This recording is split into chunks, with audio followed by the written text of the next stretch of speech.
Shalom, მეგობრებო, მოგესალმებით ყველას. Საით პარასკევი საღამო არის და შემოდის ცხინვალე შაბათი.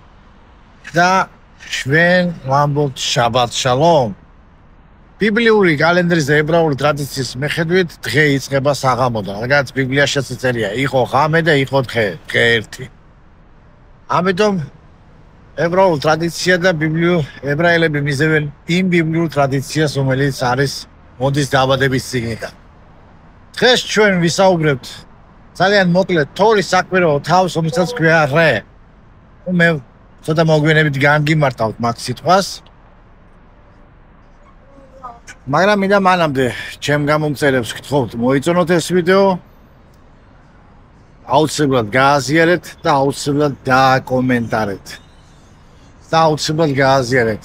აგრეთვე ვისაც ფინანსურად ვერჩი დგომა გინდათ, შეგიძლიათ ჩვენი ვიდეოს ქვემოთ არის ჩვენი საბანკო აგარიშები და შეგიძლიათ გადმორიცხოთ თქვენთვის სასურველი თანხა. თქვენ იცით, რომ ჩვენ ვაგროვებთ ბილეთების ფულს, სეილში ვაპირებთ დასვლას და თუ ღმერთი ინებებს, მოგროვდება ეს თანხა ალბათ. თუ ღმერთის ნება იყოს ყველაფერი. ჩვენ უბრალოდ გეგმავთ დასვლას. ერთია ჩვენ რას გეგმავთ, მეორეა ღმერთი როგორ გადაწყვეტს. ჩვენ ცხოვრობთ მისი ნებით. მაშასე დღევანდელი თორის საკვირაო თავი, რომელსაც ქვია რე. ეს არის თქვენიც ჩვენ ვიყოფებით მეორე რჯულის წიგნში და ეს არის მოსეს სიტყვები. მოსე გამოდის, მოსეს დარჩენილი აქვს ერთი თვე, სანამ უფალი მას წაიყვანს და ის ცდილობს თავარი მნიშვნელოვანი სიტყვები გადასცეს ისრაელს. გადასცეს თავის ერს, რომლის გამოც მან ამდენი იწვალა, ამდენი იშრომა, ის ცდილობს ყველაზე მთავარი და მნიშვნელოვანი გადასცეს. და რას ნიშნავს მან ყველაზე მთავარი და მნიშვნელოვანი გადასცეს? ცდილობს აუხსნას თავის ერს. თელ წითელ ხაზად ადევს მის მეორე რჯულის წიგნს, ისმინეთ, შემა, ჩვენ ვთქვით, რომ შემა ეს არის მოსმენა, შეგონება, მაგრამ მოსმენას, რომელსაც მოყვება მოქმედება. და ჩვენ ამ თემაზე დღეს ფსლად ვისაუბრებთ. კიდევ ერთხელ მინდა გაგიმეოროთ, ძალიან მნიშვნელოვანი რამეა ეს და ეს წითელ ხაზად დადევს ეს აზრი მოსეს გზავნილში, მოსეს ბოლოს სიტყვებში, რომელსაც ის ეუბნება ისრაელს, რომ ყველაფერი იწყება მოსმენისაგან. მაშასე თორის საკვირაო თავი რე. რე ნიშნავს აჰა, შეხედე, დაინახე.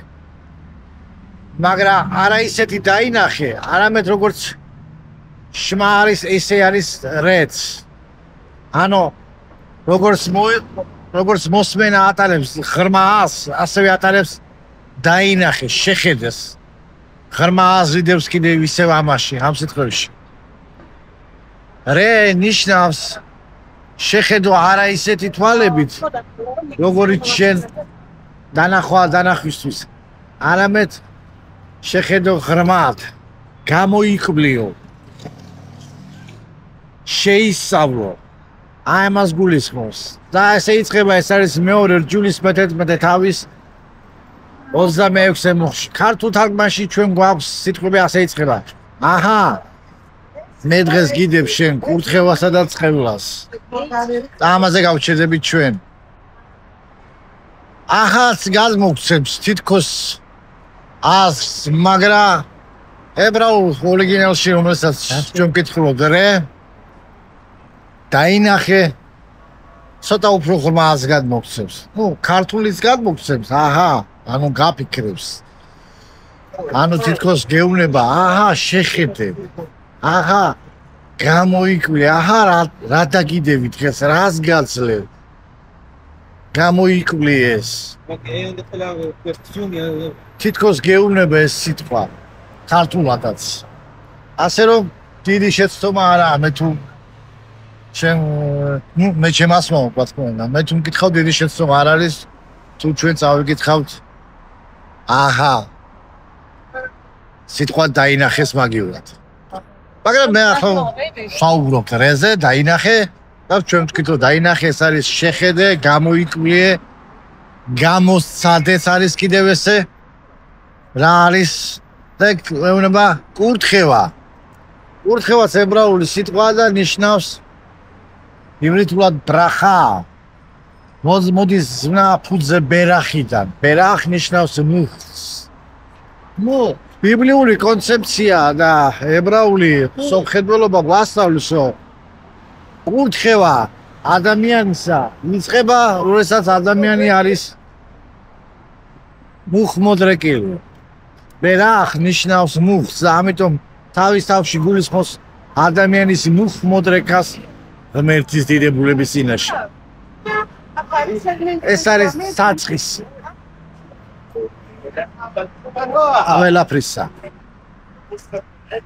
ანუ ღმერთი უნება აჰა დაინახე. შეხედე, გამოიკვლიე, როგორ უნდა მცეთაყვანი მე, რომ შენში გაიღოს ის კურთხევები და მოვიდეს ის კურთხევები. და დანარჩენი წერია შემდეგ. თუ შეისმენ ჩემს მცნებებს, შეისმენ ახაც სიტყვა არის გამოკვლეული შემა. შემა, რომელიც არის მე გითხარით მოსმენა, შესრულება. და შემდეგი სიტყვა მოდის ცხევლა. გალალა.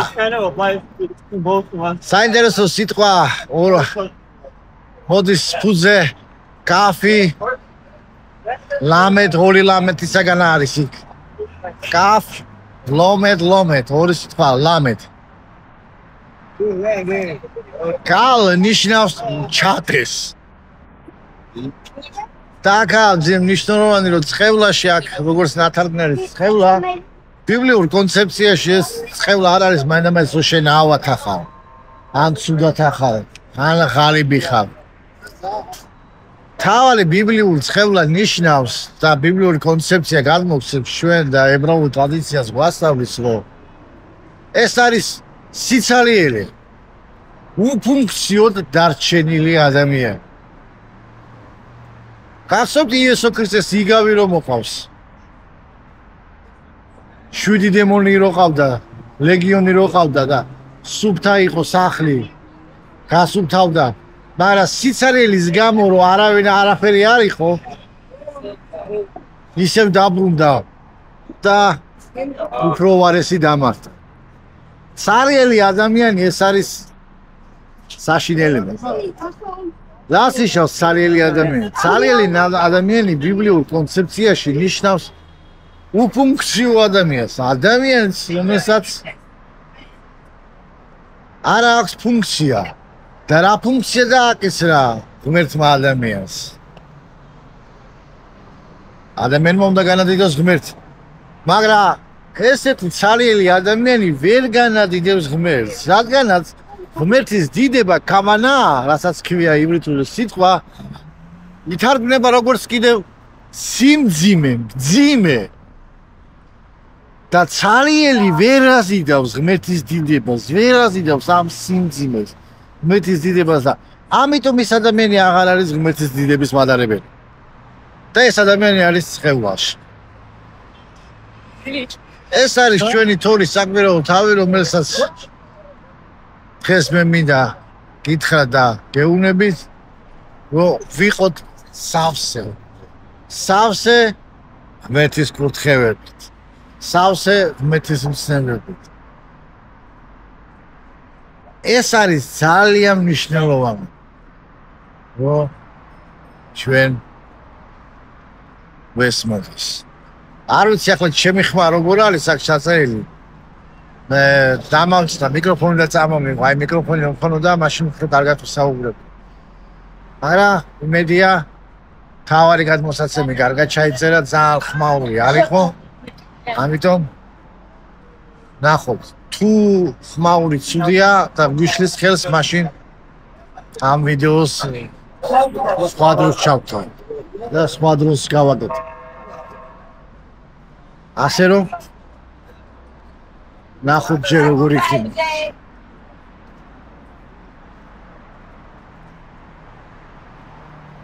ასე რომ იყავით მძიმეები უფლის სიტყვით, იყავით მძიმეები უფლის დიდებით.